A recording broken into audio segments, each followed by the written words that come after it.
കൃഷ്ണൻ പറഞ്ഞു, അവ്യയമായ ഈ യോഗത്തെ ഞാൻ ആദിത്യനോട് ഉപദേശിച്ചു. ആദിത്യൻ മനുവിനും മനു തൻ്റെ പുത്രനായ ഇക്ഷ്വാകുവിനും ഉപദേശിച്ചു. അർജുന, ഇങ്ങനെ ഈ യോഗം രാജർഷികൾ പരമ്പരയായി ഗ്രഹിച്ചു വന്നു. വലുതായ കാലപ്പഴക്കം കൊണ്ട് ഇപ്പോൾ അത് നഷ്ടമായിരിക്കുകയാണ്. ആ പുരാതനമായ യോഗം തന്നെ നീ എൻ്റെ ഭക്തനും തോഴനുമായതുകൊണ്ട് ഞാൻ നിന്നോടിപ്പോൾ ഉപദേശിക്കുന്നു. ഈ യോഗം ഏറ്റവും ഉത്കൃഷ്ടമായ രഹസ്യമാണ്.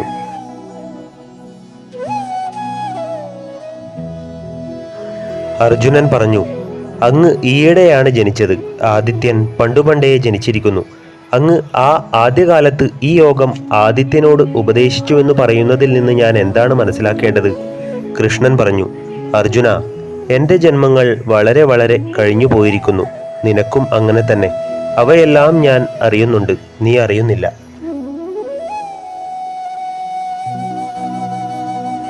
ഞാൻ ജനനമില്ലാത്തവനും നാശമില്ലാത്തവനും സർവഭൂതങ്ങളുടെയും ഈശ്വരനുമാണെങ്കിലും സ്വന്തം പ്രകൃതിയിൽ നിന്നുകൊണ്ട് സ്വന്തം മായയാൽ ശരീരത്തെ വഹിക്കുന്നു. എപ്പോഴെപ്പോൾ ധർമ്മം നശിക്കുന്നുവോ, എപ്പോഴെല്ലാം അധർമ്മം തലപൊക്കുന്നുവോ, അപ്പോഴെല്ലാം ഞാൻ ജന്മം കൈക്കൊള്ളുന്നു. ശിഷ്ടന്മാരെ രക്ഷിക്കുവാനും ദുഷ്ടന്മാരെ നശിപ്പിക്കുവാനും ധർമ്മത്തെ സ്ഥാപിക്കുവാനും വേണ്ടി ഞാൻ യുഗം തോറും ജനിക്കുന്നു. അർജുന, എൻ്റെ ദിവ്യമായ ജന്മത്തെയും കർമ്മത്തെയും ശരിയായി അറിയുന്നവൻ ദേഹം കൈവിട്ടതിൽ പിന്നെ വീണ്ടും ജനിക്കയില്ല. അവൻ എന്നെ തന്നെ പ്രാപിക്കുന്നു.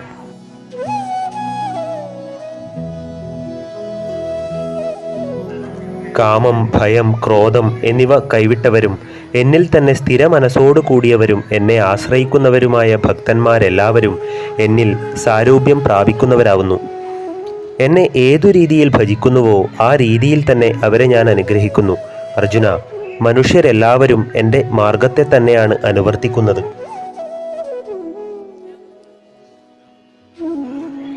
ഈ മനുഷ്യലോകത്തിൽ കർമ്മത്തിൽ നിന്നുള്ള ഫലം വേഗത്തിൽ സിദ്ധിക്കുന്നതുകൊണ്ട് കർമ്മഫലത്തെ ആഗ്രഹിക്കുന്നവർ ഇവിടെ ഇന്ദ്രാദി ദേവന്മാരെ ഭജിക്കുന്നു.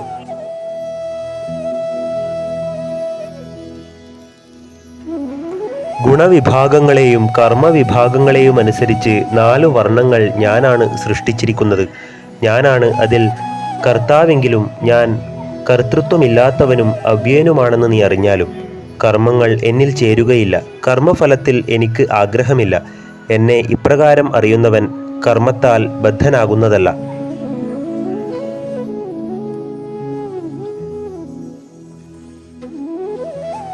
ഇപ്രകാരം അറിഞ്ഞിട്ട് മുൻകാലങ്ങളിലും മുമുക്ഷുക്കൾ കർമ്മം ചെയ്തിരിക്കുന്നു. അതുകൊണ്ട് പൂർവികന്മാർ മുമ്പ് ചെയ്തതുപോലെ നീ കർമ്മത്തിൽ തന്നെ പ്രവേശിച്ചാലും കർമ്മം എന്ത് അകർമ്മം എന്ത് എന്ന് വകതിരിക്കുവാൻ വയ്യാതെ പണ്ഡിതന്മാർ കൂടിയും സംഭ്രമിക്കുന്നു. അതുകൊണ്ട് കർമ്മമേതെന്ന് ഞാൻ നിന്നോട് പറയാം. അതറിയുമ്പോൾ പാപത്തിൽ നിന്ന് നിനക്ക് മോചനം കിട്ടും. കർമ്മത്തെ അറിയേണ്ടതുപോലെ കർമ്മമല്ലാത്തതിനെയും അറിയണം. കർമ്മമില്ലായ്മയെയും അറിയേണ്ടതുണ്ട്. കർമ്മത്തിൻ്റെ പോക്ക് അറിയാൻ വയ്യാത്തതാണ്. കർമ്മത്തിൽ അകർമ്മം കാണുകയും അകർമ്മത്തിൽ കർമ്മത്തെ കാണുകയും ചെയ്യുന്നവൻ പണ്ഡിതനും യോഗിയും എല്ലാ കർമ്മങ്ങളും ചെയ്യുന്നവനുമാണ്. ഏതൊരുവൻ്റെ ഏതൊരു കർമ്മവും ഫലാപേക്ഷയോ അഭിമാനമോ കൂടാതെ ഇരിക്കുന്നുവോ അവൻ്റെ കർമ്മങ്ങൾ ജ്ഞാനാഗ്നിയിൽ ദഹിച്ചതാകയാൽ അവനെ ജ്ഞാനികൾ പണ്ഡിതനെന്ന് വിളിക്കുന്നു.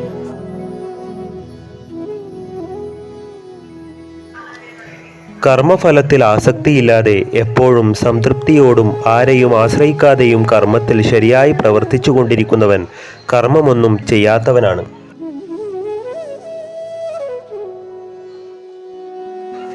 ഒന്നിലും ആശയില്ലാതെ മനസ്സിനെയും ശരീരത്തെയും കീഴടക്കി സർവ്വ സുഖാനുഭവങ്ങളെയും പരിത്യജിച്ച് വെറും ശരീരം കൊണ്ട് കർമ്മം ചെയ്യുന്നവനെ പാപം ബാധിക്കയില്ല.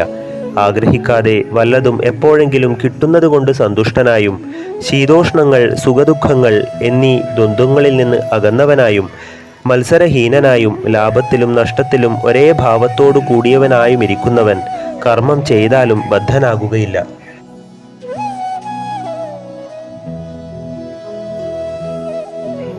ഫലാസക്തിയില്ലാതെ ദേഹാഭിമാനം വെടിഞ്ഞ് ജ്ഞാനത്തിൽ ഊന്നിയുറച്ച മനസ്സോടുകൂടി യജ്ഞത്തിനായി ചെയ്യുന്ന കർമ്മം മുഴുവൻ ബ്രഹ്മത്തിൽ ലയിക്കുന്നു. അർപ്പണം ബ്രഹ്മമാണ്. ഹവിസും ബ്രഹ്മം, അഗ്നിയും ബ്രഹ്മം, ഹോമിക്കുന്നവനും ബ്രഹ്മം, ഹോമക്രിയയും ബ്രഹ്മം. ഇങ്ങനെ കർമ്മങ്ങളിൽ സർവത്ര ബ്രഹ്മത്തെ കാണുന്നവൻ ബ്രഹ്മത്തെ തന്നെ പ്രാപിക്കുന്നു.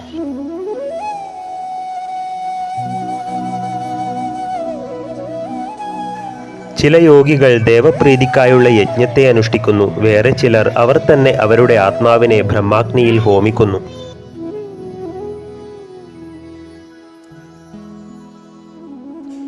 ചിലർ ചെവി തുടങ്ങിയ ഇന്ദ്രിയങ്ങളെ സംയമാഗ്നിയിൽ ഹോമിക്കുന്നു. ചിലർ ശബ്ദം മുതലായ വിഷയങ്ങളെ ഇന്ദ്രിയാഗ്നിയിൽ ഹോമിക്കുന്നു. വേറെ ചിലർ കർമ്മേന്ദ്രിയങ്ങളുടെയും ജ്ഞാനേന്ദ്രിയങ്ങളുടെയും പ്രാണങ്ങളുടെയും വ്യാപാരങ്ങളെയെല്ലാം ജ്ഞാനത്താൽ ജ്വലിച്ചുകൊണ്ടിരിക്കുന്ന ആത്മസംയമമെന്ന യോഗാഗ്നിയിൽ ഹോമിക്കുന്നു.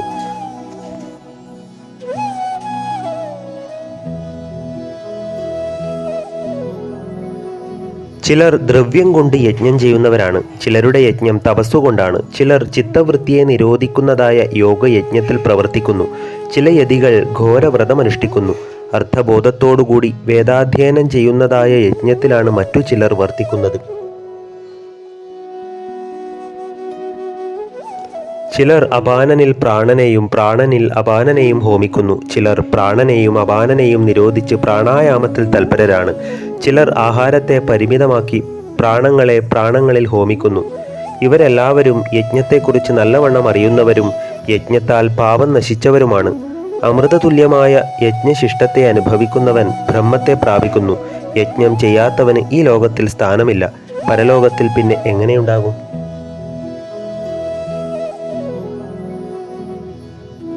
ഇങ്ങനെ പലതരം യജ്ഞങ്ങൾ വേദവാക്യങ്ങളാൽ വിസ്തൃതമായിരിക്കുന്നുണ്ട്. ഇവ മുഴുവനും കർമ്മത്തിൽ നിന്നാണുണ്ടാകുന്നത്. ഇതറിഞ്ഞാൽ നീ മുക്തനാകും. ദ്രവ്യമയമായ യജ്ഞത്തെക്കാൾ ജ്ഞാനമയമായ യജ്ഞമാണ് ശ്രേഷ്ഠം. സർവകർമ്മങ്ങളും അങ്ങനെ തന്നെ ജ്ഞാനത്തിലാണ് ചെന്നു ചേരുന്നത്. നമസ്കാരത്താലും ശുശ്രൂഷയാലും തുടർന്ന ചോദ്യങ്ങളാലും നിനക്ക് അത് അറിയാവുന്നതാണ്. തത്വദർശികളായ ജ്ഞാനികൾ നിനക്ക് ജ്ഞാനോപദേശം ചെയ്തു തരും. ആ ജ്ഞാനം നിനക്കുണ്ടായാൽ അല്ലയോ അർജുന, പിന്നീട് ഇത്തരം മോഹം നിനക്കുണ്ടാവുകയില്ല. അപ്പോൾ സർവഭൂതങ്ങളെയും നിന്നിൽ തന്നെയും പിന്നെ എന്നിലും നീ കാണും. നീ എല്ലാ പാപികളെയും കാൾ ഏറ്റവും വലിയ പാപിയായിരുന്നാലും ആ പാപസഞ്ചയത്തെ ജ്ഞാനമാകുന്ന തോണി കൊണ്ട് കടന്നു ചെല്ലുക. ഉജ്ജ്വലിക്കുന്ന അഗ്നി വിറകുകൊള്ളികളെ എങ്ങനെ ഭസ്മീകരിക്കുന്നുവോ അങ്ങനെ തന്നെ ജ്ഞാനാഗ്നി കർമ്മങ്ങളെയെല്ലാം ചാമ്പലാക്കി തീർക്കുന്നതാണ്.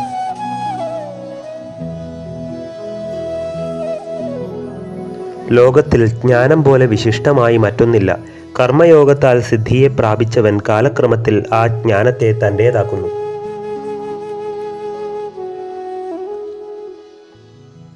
ശ്രദ്ധയോടു കൂടിയവനും താൽപ്പര്യമുള്ളവനും ഇന്ദ്രിയങ്ങളെ കീഴടക്കിയവനുമായവൻ ജ്ഞാനം നേടിയിട്ട് ഉത്കൃഷ്ടമായ ശാന്തിയെ ഉടൻ തന്നെ പ്രാപിക്കുന്നു.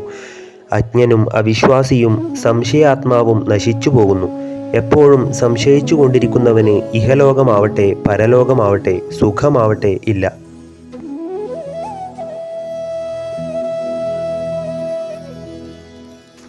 അർജുന, യോഗത്താൽ കർമ്മങ്ങളെയെല്ലാം ഈശ്വരങ്കൽ സമർപ്പിച്ച് ജ്ഞാനത്താൽ സംശയങ്ങളെയെല്ലാം അറുത്തുകളഞ്ഞ് ആത്മചിന്തയോടു കൂടിയിരിക്കുന്നവനെ കർമ്മങ്ങൾ ബന്ധിക്കയില്ല.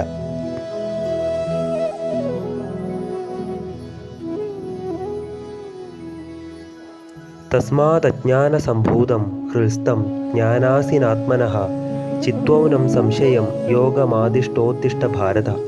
അതുകൊണ്ട് അല്ലയോ അർജുന, നിന്നിലുള്ള അജ്ഞാനത്തിൽ നിന്നുണ്ടായി മനസ്സിൽ നിൽക്കുന്ന ഈ സംശയത്തെ ജ്ഞാനഖഡ്ഗം കൊണ്ട് ഛേദിച്ച് കർമ്മയോഗം അനുഷ്ഠിച്ചാലും എഴുന്നേറ്റാലും ജ്ഞാനകർമ്മ സന്യാസ യോഗമെന്ന 4-ാം അധ്യായം സമാപ്തം. ഓം നമോ ഭഗവതേ വാസുദേവായ.